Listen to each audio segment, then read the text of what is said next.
భారతదేశంలో ఒకే చోట జ్యోతిర్లింగం, శక్తిపీఠం రెండు ఉన్నాయని మీకు తెలుసా? అదే శ్రీశైలం. కాని ఈ క్షేత్రంలో దాగి ఉన్న రహస్యాలు ఇంకా ఆశ్చర్యపరుస్తూనే ఉన్నాయి. శ్రీశైలం గురించి ఆసక్తికరమైన నిజాలు మరియు రహస్యాలు తెలుసుకోండి. 1. జ్యోతిర్లింగం మరియు శక్తిపీఠం ఒకే చోట. శ్రీశైలంలోని మల్లికార్జున దేవాలయం భారతదేశంలోని 12 జ్యోతిర్లింగాలలో ఒకటి. అదే సమయంలో ఇక్కడి భ్రమరాంబదేవి ఆలయం ప్రముఖ శక్తి పీఠంగా కూడా పూజించబడుతుంది. ఈ రెండు మహా పవిత్ర క్షేత్రాలు ఒకే ప్రాంగణంలో ఉండటం అత్యంత అరుదైన విషయానికి. 2. స్వయంభూ జ్యోతిర్లింగం.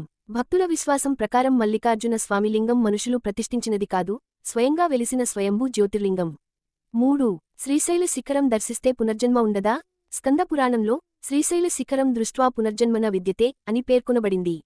అంటే శ్రీశైల శిఖరాన్ని దర్శించిన వారికి పునర్జన్మ ఉండదని భక్తుల నమ్మకం. 4. పాతాళగంగా రహస్యం. శ్రీశైలం సమీపంలో ప్రవహించే కృష్ణానదిని ఇక్కడ పాతాళగంగా అని పిలుస్తారు. ఆలయం నుండి వందలాది మెట్లు దిగితే ఈ పవిత్ర తీర్థం చేరుకుంటారు. 5. నల్లమల అడవుల మధ్య పవిత్ర క్షేత్రం. శ్రీశైలం భారతదేశంలో అతిపెద్ద పులుల అభయారణ్యాలలో ఒకటైన నాగార్జునసాగర్, శ్రీశైలం టైగర్ రిజర్వ్ మధ్యలో ఉంది. జ్యోతిర్లింగ క్షేత్రాలలో ఇలాంటి ప్రత్యేకత చాలా అరుదు. 6. 1800 సంవత్సరాల కంటే పాత చరిత్ర. శాతవాహనుల కాలం క్రీ. శ. 2వ శతాబ్దం నుంచే ఈ ఆలయం ఉనికిలో ఉన్నట్లు శాసనాలు తెలియజేస్తున్నాయి.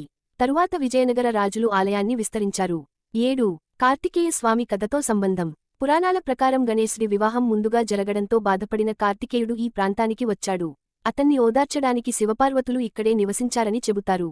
అందుకే ఈ క్షేత్రానికి మల్లికార్జున క్షేత్రం అనే పేరు వచ్చింది. శ్రీశైలం కేవలం ఒక ఆలయం కాదు, జ్యోతిర్లింగం, శక్తిపీఠం, పురాణాలు, రహస్యాలు, ప్రకృతి అందాలు కలిసిన ఒక దివ్యక్షేత్రం.